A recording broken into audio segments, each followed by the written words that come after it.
Bismillahirrahmanirrahim. Assalamualaikum warahmatullahi wabarakatuh. Selamat pagi, apa kabar semuanya? Alhamdulillah ya, semoga selalu diberi kesehatan oleh Allah Subhanahu wa Ta'ala dan diberi kelancaran dalam segala aktivitas. Oke, ini kelas 11 IAI 1 ya. Sebelumnya Ibu absen dulu ya. Kita cek dulu kehadirannya supaya tahu siapa yang hadir ya. Admira Rahayu, Citra Permatasari, Dian Al-Fatihah. Kenapa dia? Oh sakit. Fadila Aisyahul Khairiyah, ada Fida Sayyidah, ada Fitri Fauzia, Latifah izin. Oh, baru sekarang ya izinnya. Oke. Nisa Fitri Maulani, ada Risma, Saadah, Teja, Aziza, Rahmi. Yang tidak hadir 2 orang ya. Ya alhamdulillahirrahmanirrahim. Untuk hari ini ternyata banyak juga yang hadir. Cuman untuk yang sakit kita doakan semoga cepat sembuh, dan yang ada keperluan semoga dilancarkan keperluannya oleh Allah Subhanahu wa Ta'ala ya. Semoga bisa berkumpul lagi, belajar lagi di kelas ini. Oke anak-anak. Oh ya, sebelum kita lanjut ke pembahasan materi, sebelum kita lanjut ke pembelajaran, silakan dipimpin doa oleh KM-nya. Terima kasih ya, alhamdulillah ya. Semoga diberi kelancaran dalam pelajaran hari ini. Baik, minggu kemarin kita telah belajar tentang ilmu kalam. Masih seputar akidah akhlak karena memang ini adalah pembelajaran akidah akhlak. Untuk minggu sekarang, pembelajaran kita ini bertujuan untuk melatih adab dalam keseharian, berbagai adab dalam keseharian kita. Nah, adab apa saja yang akan kita bahas hari ini? Sebelumnya dari itu, Ibu memiliki pengalaman dahulu. Ibu mempunyai seorang teman yang memakai baju sangat sederhana, berhias sederhana, bahkan dia ingin baju bagus itu harus meminta dulu atau menunggu pemberian dari orang lain. Sedangkan kita di sini yang serba ada, yang serba memiliki kenikmatan, baju bagus, semuanya bagus, bagaimana kita tidak bersyukur? Itu jadi intinya kita harus memiliki motivasi yang tinggi untuk selalu bersyukur kepada Allah Subhanahu wa Ta'ala dari segala kenikmatan yang telah diberikan. Menyambung kepada pembelajaran kita hari ini, yaitu tentang berbagai adab dalam keseharian. Ada apa saja itu? Mari kita bahas satu persatu.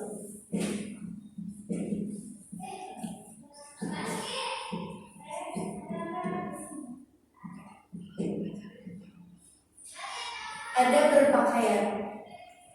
Dari pengertian adab berpakaian itu dalam Al-Quran, pakaian itu setidak-tidaknya menggunakan 3 kata. Ada yang tahu? Ada yang sudah baca bukunya sebelumnya di rumah? Oke ya, jadi baik, kalau begitu ibu saja yang bantu kalian untuk belajar. Yang pertama di sini ada libas. Yang kedua ada tiab. Yang ketiga ada sarobil. Seandainya anak-anak kemarin membaca tentang ini, pasti tidak akan lagi dengan 3 kata ini ya. Jadi libas itu artinya adalah penutup. Jadi ini pengertian berpakaian lebih kepada bahasa. Nah, penutup bisa diartikan juga sebagai penutup lahir dan batin. Sedangkan siap atau taub itu artinya adalah bahan-bahan yang dimana memang bahan-bahan itu digunakan untuk berpakaian. Dan yang ketiga adalah sarobil. Sarobil itu sendiri artinya memang pakaian. Nah, di antara 3 ini yang artinya itu memang adalah berpakaian, tentu saja ada berpakaian ini memiliki fungsi. Sekarang ibu bertanya, kalau misalnya kita berpakaian, Misalnya Admina berpakaian. Apakah berpakaian itu fungsinya hanya untuk hiasan saja? Atau misalnya kalau tidak berpakaian apa yang Admina rasakan? Malu ya? Kenapa malu? Iya, karena terlihat aurat kita. Maka dari itu fungsi berpakaian di sini sebagai penutup aurat.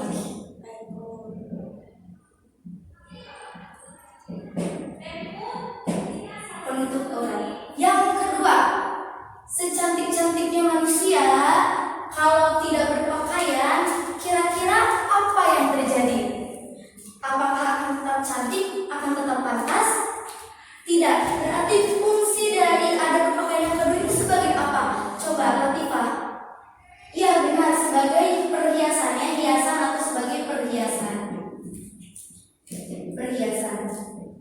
Yang ketiga, ada yang tahu fungsi dari berpakaian yang ketiga apa? Misalnya kalau kita keluar rumah, kan tidak tahu di luar itu ada badai atau apa, kan tidak tahu ya. Kalau seandainya tidak berpakaian, apa yang akan terjadi pada tubuh kita? Ayo, gak ada yang tahu. Masa? Yaudah, berarti ibu aja ya yang sebutkan. Nanti bisa ditulis. Melindungi diri dari bencana.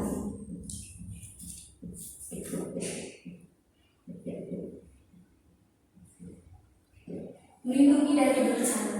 Yang terakhir, fungsi umum dari berpakaian itu apa kira-kira?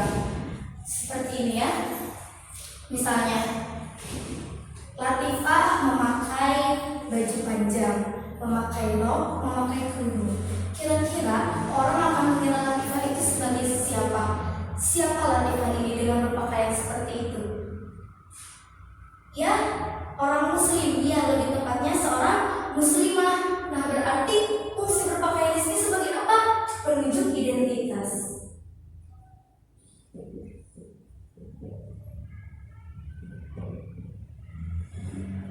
Ini empat fungsi berpakaian secara umumnya: penutup aurat, perhiasan, melindungi dari bencana, dan penunjuk identitas. Oke, selain dari fungsi, berpakaian juga memiliki nilai positif. Apa saja nilai positifnya? Sebenarnya nilai positifnya itu cuma satu, hanya saja menyangkut keseluruhan. Kira-kira apa? Ayo, yang sudah membaca pasti tahu apa nilai positif dari berpakaian. Oke ya. Jadi nilai positif dari berpakaian adalah melindungi dari kerusakan fisik.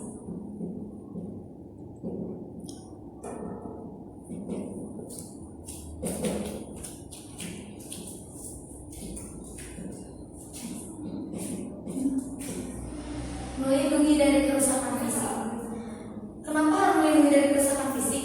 Seandainya kita tidak berpakaian, misalnya kita keluar rumah, sedang musim panas, sedang musim hujan, apa yang akan terjadi? Pasti fisik kita akan terluka, akan merasakan sakit. Maka dari itu dianjurkan untuk berpakaian. Jadi kalau seperti ini, apakah berpakaian memiliki dasar hukum?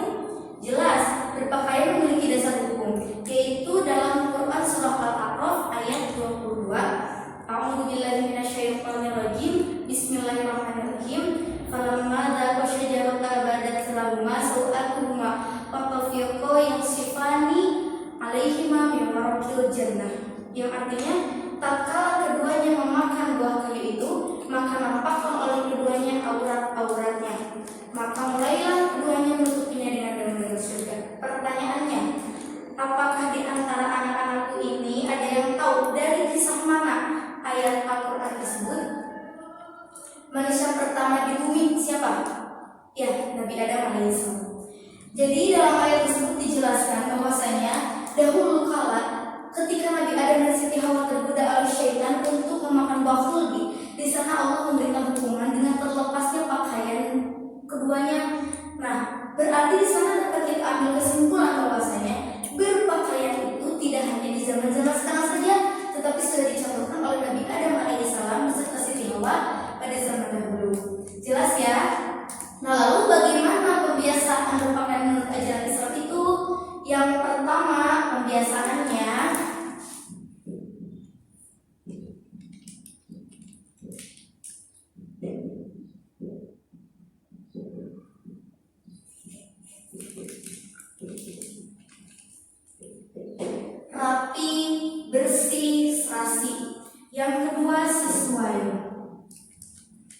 Nah, maksud sesuai di sini adalah ketika laki-laki berpakaianlah bagaimana laki-laki, tidak boleh laki-laki menyerupai perempuan, begitupun sebaliknya, karena hal yang demikian itu tidak dibenarkan dalam agama Islam. Oke, yang ketiga, sederhana.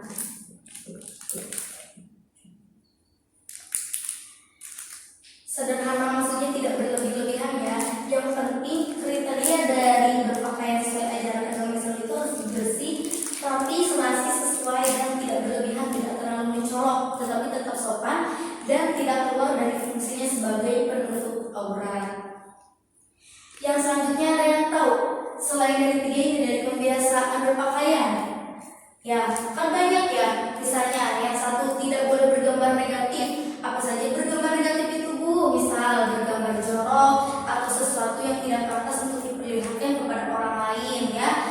Kenapa tidak boleh? Kenapa berpakaian itu menunjukkan identitas. Kalau misalnya kita memakai pakaian yang kurang sopan diganti orang lain, otomatis orang lain pun akan membaca pribadi itu seperti ini karena dapat dilihat dari identitasnya dari cara berpakaian. Yang paling utama dari pembiasaan ini adalah membiasakan atau mendahulukan bagian kanan dalam berpakaian.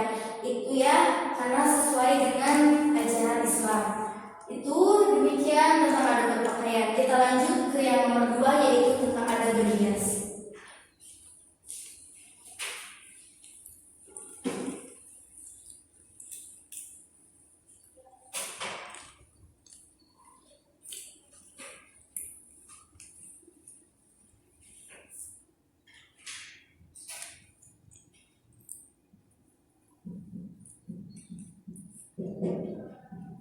Berhias. Ada yang tahu sebelumnya apa itu pengertian berhias? Ayo, di sini kita mau berangkat sekolah berhias, mau keluar rumah berhias. Tapi apa itu berhias? Ya, usaha mempercantik diri atau usaha memperelok diri. Jadi pengertian dari berhias itu adalah suatu kegiatan yang dimana kegiatan tersebut merupakan usaha untuk memperelok atau mempercantik diri. Lalu apakah ada berhias itu ada bentuknya? Bentuknya apa saja? Tentu saja ada. Yang pertama, diniatkan untuk ibadah.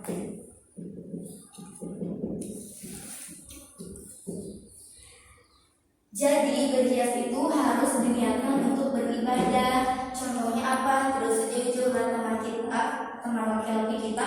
Kalau misalnya mau sholat Jumat, sebelum pergi Jumatan kan harus mandi dulu ya, memakai wangian, memakai pakaian yang bagus. Nah, itu salah satu contoh dari niat ibadah dalam berhias. Yang ketiga adalah maksud halal di sini, perhiasan apapun yang akan kita pakai untuk mempercantik diri kita itu harus menggunakan bahan-bahan yang halal ya. Pasti semuanya sudah tahu. Yang ketiga, apabila kita berhias dengan tidak semestinya, bagaimana anggapan orang terhadap kita? Kebanyakan negatif kan ya, karena yang manusia itu pasti selalu menduga-duga. Nah, maka dari itu ketika berhias kita harus melakukan atau menggunakan perhiasan yang lazim. Maksud lazim di sini itu ketika orang melihat kita, orang akan merasa kita ini indah, elok, baik gitu ya. Nah, terus yang keempat,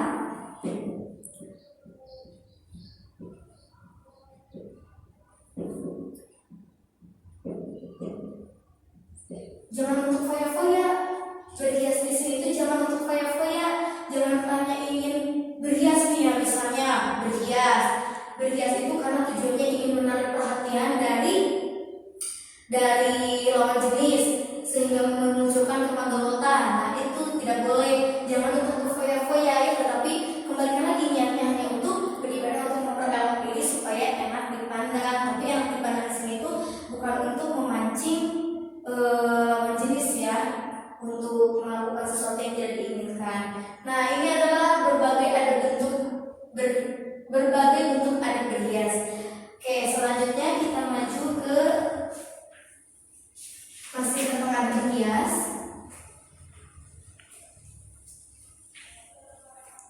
Tentang dasar hukum. dasar hukum atau dalil dari adab berhias itu ada yang baik dari Quran surah apa?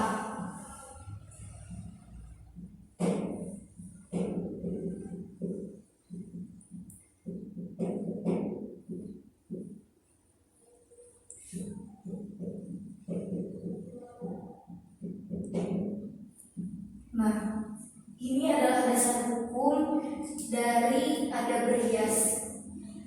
Ya, Quran surah Al-A'raf ayat 31 berkata, Bismillahirrahmanirrahim, Ya bani Adam khudhu zinatakum inda kulli masjidi wa kulu washrabu wa la tusrifu innahu la yuhibbul musrifin. Yang artinya, wahai anak cucu Adam, pakailah pakaianmu yang bagus ketika hendak memasuki masjid, dan makanlah serta minumlah tetapi tidak dengan berlebihan, karena sesungguhnya Allah tidak menyukai orang-orang yang berlebih-lebihan. Nah, lalu bagaimana kata hadis yang diriwayatkan oleh Imam Muslim? Bismillahirrahmanirrahim. Innallaha jamil yuhibbul jamal. Sesungguhnya Allah itu indah dan menyukai keindahan. Nah, lanjut lagi. Ini tentang dasar hukum. Yang selanjutnya yaitu tentang nilai positif dari adab berhias.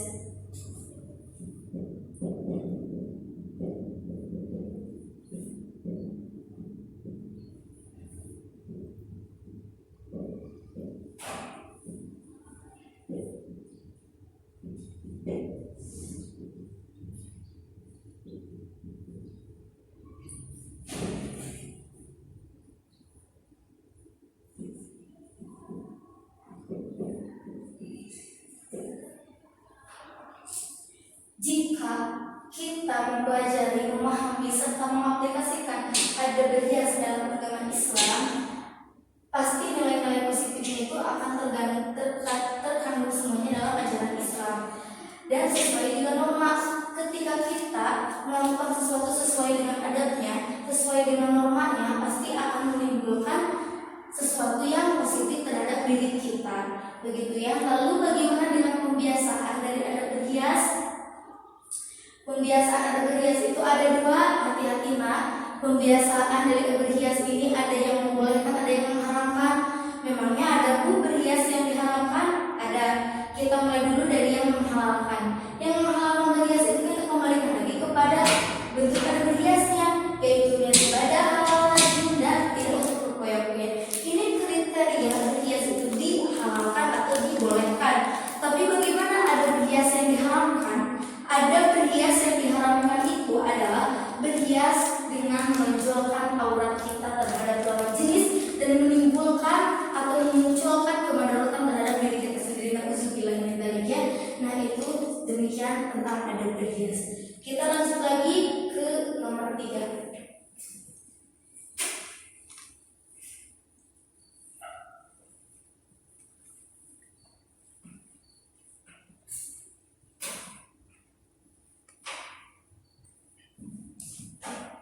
Yang ketiga adalah adab berjalan.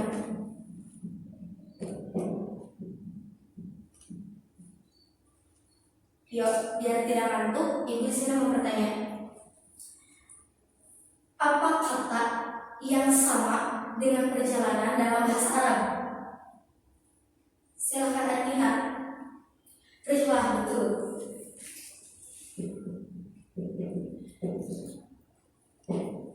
Ada yang lain selain rihlah? Ya, Latifah. Oke, safar. Dua kata ini memiliki arti perjalanan. Atau ada yang tahu pengertian perjalanan lebih luas lagi atau lebih lengkapnya lagi? Ya, jadi perjalanan itu adalah suatu kegiatan keluar rumah. Kegiatan keluar rumah disebut dengan perjalanan. Lalu apakah ada perjalanan itu? Ada perjalanan itu yang pertama adab sebelum berangkat.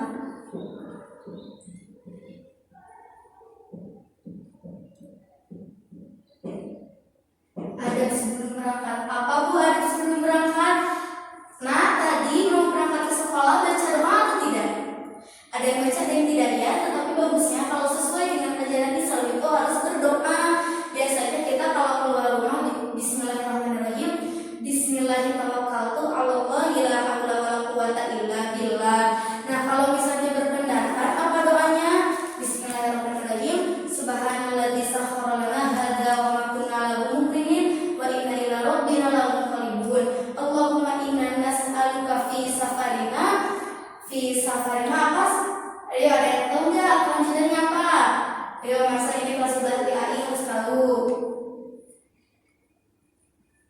hanya setengah. Ya biasanya secara umumnya subhanalladzi sakhkhara lana hadza wa ma kunna lahu muqrinin wa inna rabbana lamunqalibun. Nah, yang artinya adalah Maha Suci Allah yang telah menundukkan kepada kami kendaraan ini, padahal sebelumnya kami tidak memiliki kemampuan untuk melakukannya. Sesungguhnya hanya kepada kami kembali. Nah, itu yang dikatakan dalam doa sebelum berangkat. Jadi sebelum berangkat perjalanan itu kita harus berdoa dulu ya, dibiasakan. Sekarang sudah belajar. Yang kedua, ada ketika di perjalanan. Jadi sebelum berangkat, nah lalu ketika di perjalanan adanya apa saja?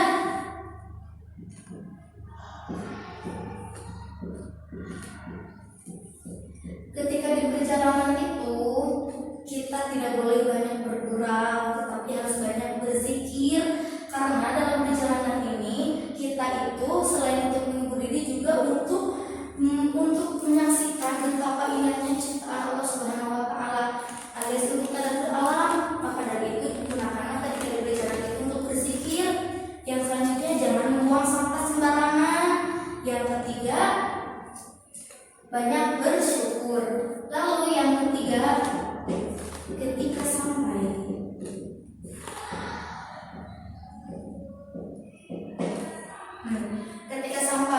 ada perjalanan, ketika sampai bagaimana? Yang paling sederhana ketika kita melakukan perjalanan lalu sampai di tempat tujuan, maka mengucapkan hamdalah alhamdulillahirabbil alamin, atau biasanya para ulama itu melakukan sholat sunat atau sujud syukur ya, sebagai tanda syukur bahwa selama perjalanan Allah telah memberikan nikmat juga keselamatan kepada kita.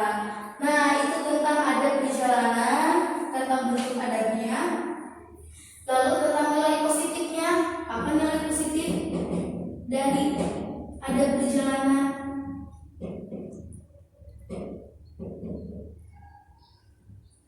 Nilai positif dari ada perjalanan itu sebagai usaha menghibur diri. Ini nanti bisa dikembangkan ya pengertiannya, menghibur diri. Yang kedua, sarana mencari usaha.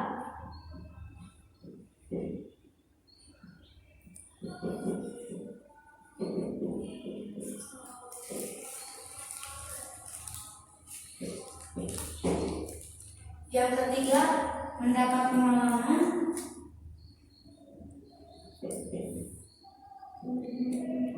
Mendapat pengalaman kawan.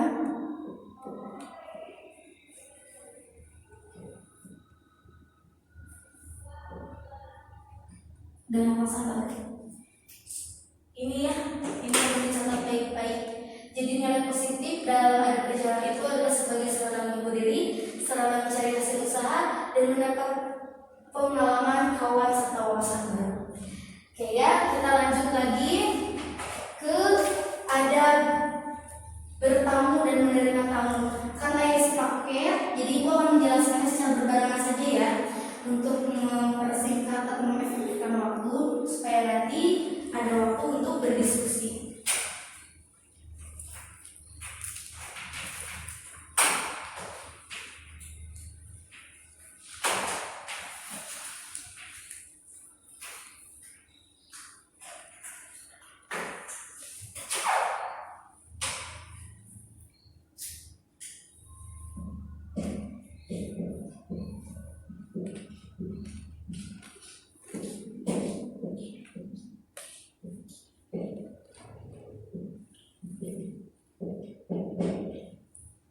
Ada bertamu, ada menerima tamu.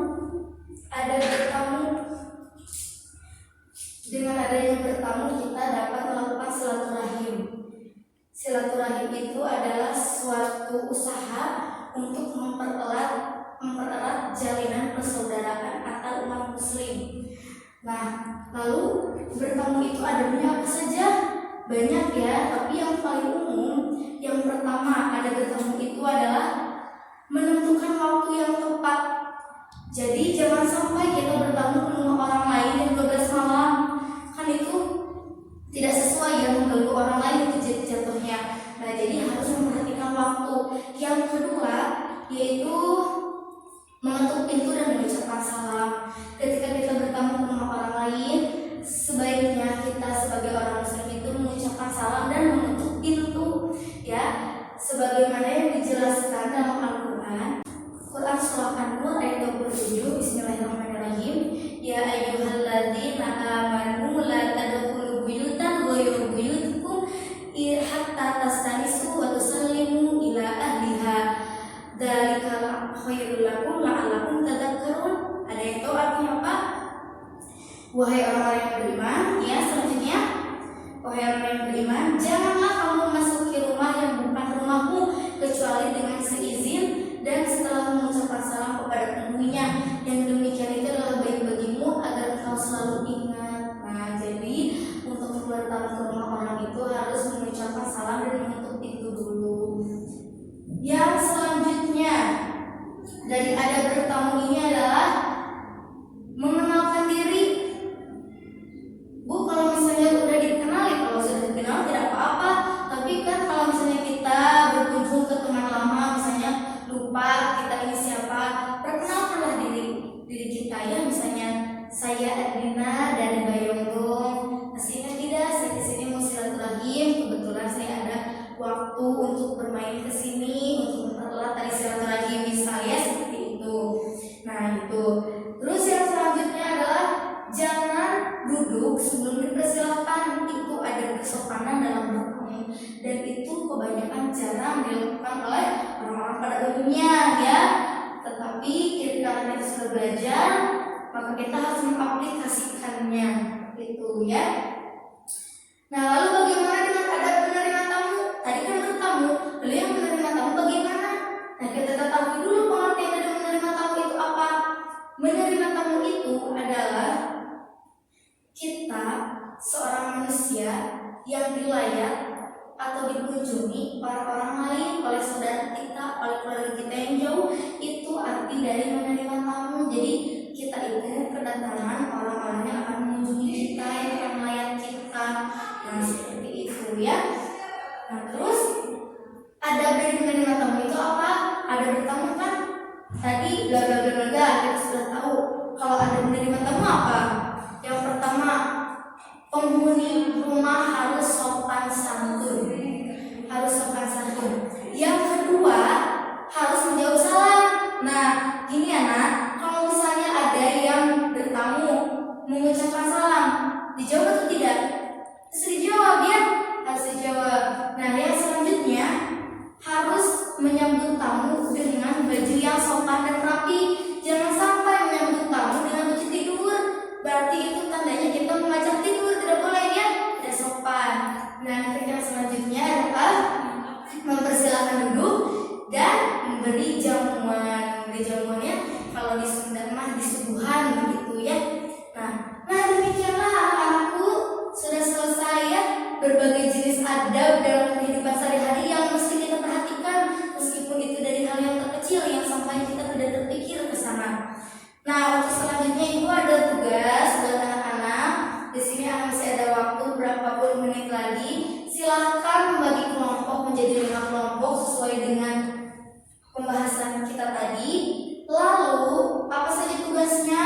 Tugasnya yaitu mendiskusikan tentang mengidentifikasi berbagai adab yang tadi kita pelajari dalam kehidupan sehari-hari sesuai pengalaman saya di kampung saya. Ada berpakaian itu seperti ini.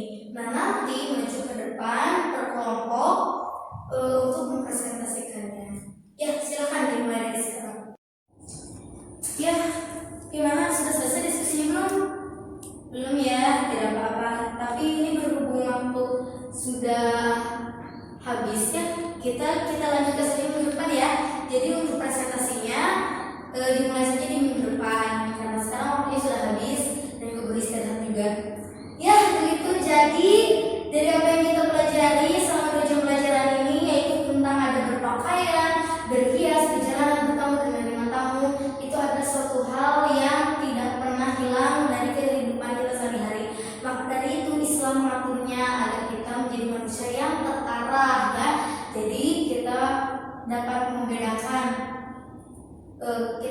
membedakan diri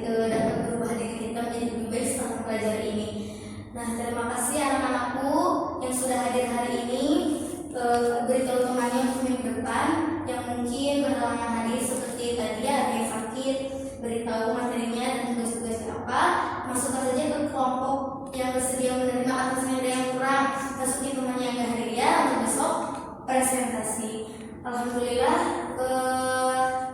sepertinya dicukupkan sekian dari Ibu. Sebelum kita keluar, coba KM-nya dipimpin berdoa. Amin. Alhamdulillahirrahmanirrahim. Mohon maaf atas segala kesalahan dan kekurangan. Semoga dapat bermanfaat, khususnya bagi Ibu, umumnya bagi anak-anak sekalian. Wabillahi taufiq wal hidayah. Wassalamualaikum warahmatullahi wabarakatuh.